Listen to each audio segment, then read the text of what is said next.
आप देख रहे हैं कर्तव्य एवं निष्ठा का बयान, साहित्य और संस्कृति का बयान, समता की आवाज बयान टीवी। जय भीम साथियों, में साक्षी गौतम।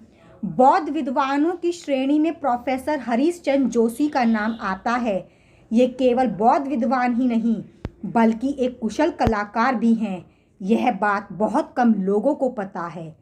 जब ये नौकरी की तलाश में 1967 में दिल्ली में आए, तब इन्होंने कार्ल मार्क्स और बाबा साहब की तस्वीरें पेंसिल से बनाई, जिन्हें आप देख रहे हैं।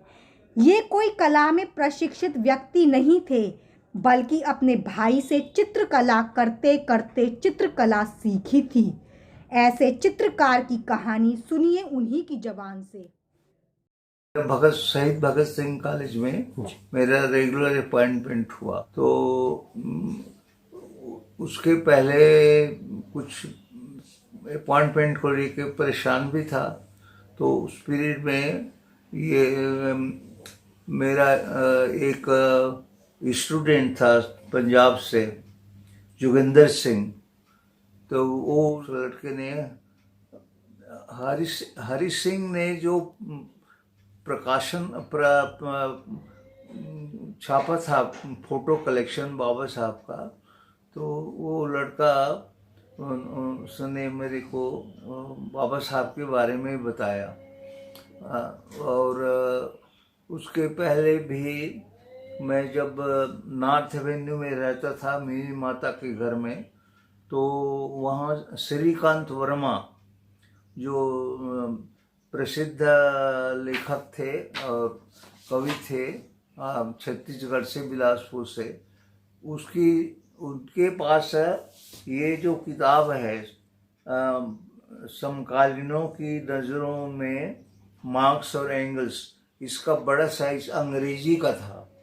तो उस किताब में से फोटोग्राफ खींच के ये सारी तस्वीरें मैंने बनाई। और चूँकि मार्क्स के बारे में तो मैं अपने स्टूडेंट लाइफ में ही, जब मैं बीकॉम कर रहा था, तो मैं स्टूडेंट फेडरेशन ऑफ इंडिया का मेंबर था, जो लेफ्ट विंग की कम्युनिस्टों की संस्था है स्टूडेंट्स की। तो उस पीरियड में मार्क्स के बारे में पढ़ा। लेकिन जब मैं 1967 के दौरान मेरी माता के घर में ठहरा हुआ था, और उस समय मैं जॉबलेस था, तो नौकरी की तलाश में इंटरव्यू वगैरह इधर उधर दे रहा था। तो ये किताब जो मार्क्स की किताब है उनकी लाइब्रेरी में मिली, तो वो किताब अंग्रेजी की थी।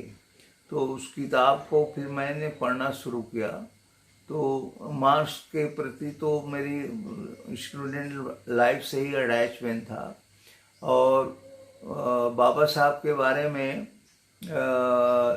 इसी पीरियड में भी सब पढ़ना शुरू किया। और पहली किताब थी उसकी गांधी बनाम शंकरानंद शास्त्री की किताब थी। उस पीरियड में ही पढ़ते पढ़ते फिर बाबा साहब से मेरा भावनात्मक अटैचमेंट हुआ अपने कम्युनिटी की वजह से, और उनका जो संघर्ष था, उनकी जीवनी बाद में पढ़ी, और फिर बहुत सारी किताबें भी। तो ये जो पेंटिंग है उसी 1968 के पीरियड की पेंटिंग है, और इसमें मेरा बहुत ज़्यादा भावनात्मक अटैचमेंट है। सीखी थी मैं अपने बड़े भैया से। हाँ, वो बनाते थे ना जी। तो बचपन में 7वीं 8वीं क्लास में तो वो तो से फ्री स्टाइल बनाए करते थे कुछ, तो वहाँ से कुछ इंटरेस्ट पैदा हो गया था।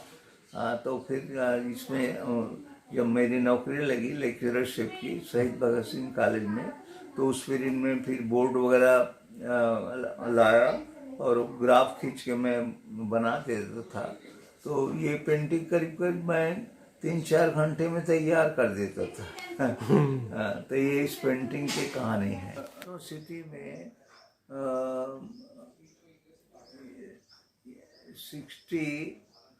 67 हाँ 67, 69, 70s के दौरान समझो, इसमें दिल्ली यूनिवर्सिटी में हमारे समाज के कई प्रोफेसर बने, अल्टीमेट डॉक्टर माता दीन और डॉक्टर ज्ञानचंद, और एक सत्यवती कॉलेज में लगे थे डॉक्टर त्रिलोक चंद जो करोल बाग में रहते थे, और हिंदू कॉलेज में लगे थे डॉक्टर गोविंद प्रसाद, और देशबंधु कॉलेज में प्रोफेसर बंसीलाल का अपॉइंटमेंट हुआ था, और शहीद भगत सिंह कॉलेज में मैं हरिश्चंद्र जोशी और प्रोफेसर नवल किशोर कैन, इनका अपॉइंटमेंट हुआ।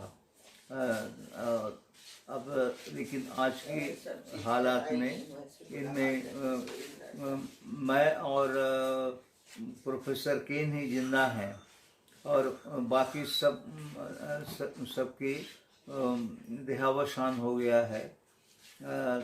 तो उस समय बहुत ज़्यादा संघर्ष था, और अब तो रिजर्वेशन की वजह से माने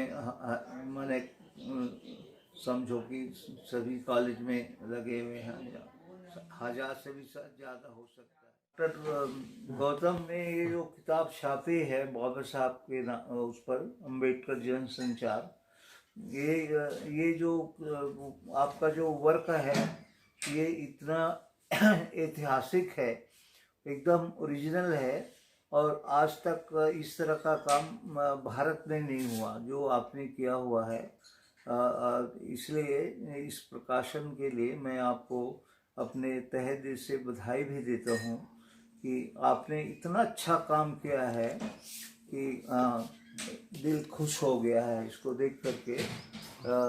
और इस खास करके कवर पेज में जो बाबा साहब के आपने फोटो छापी है माइक में बोलते हुए, ये बहुत सटीक है, और वर्क के अनुरूप जो है बिल्कुल सही चित्रण है। ये आपने 10 वर्ष में जो लगा करके काम किया है, जगह जगह ओरिजिनल गया है, और मैंने इंटरव्यू लिया और सब कुछ साक्षात्कार किया।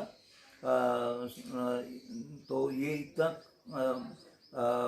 बेसिक वर्क है जिसको कहते हैं कि मील का पत्थर है बाबा साहब के मिशन के क्षेत्र में। ये बहुत ओरिजिनल वर्क है, और इस तरह का काम कोई किसी ने आज तक नहीं किया, जहाँ तक मेरा नॉलेज है किसी का इतना ओरिजिनल वर्क इसमें नहीं है। इसलिए मैं आपको इसके लिए बधाई देता हूँ। आपके अपने बयान टीवी चैनल को लाइक शेयर के साथ सब्सक्राइब करने के बाद घंटी का बटन दबाना न भूलें। जाते जाते अपनी कीमती राय कमेंट्स बॉक्स में जरूर लिखें।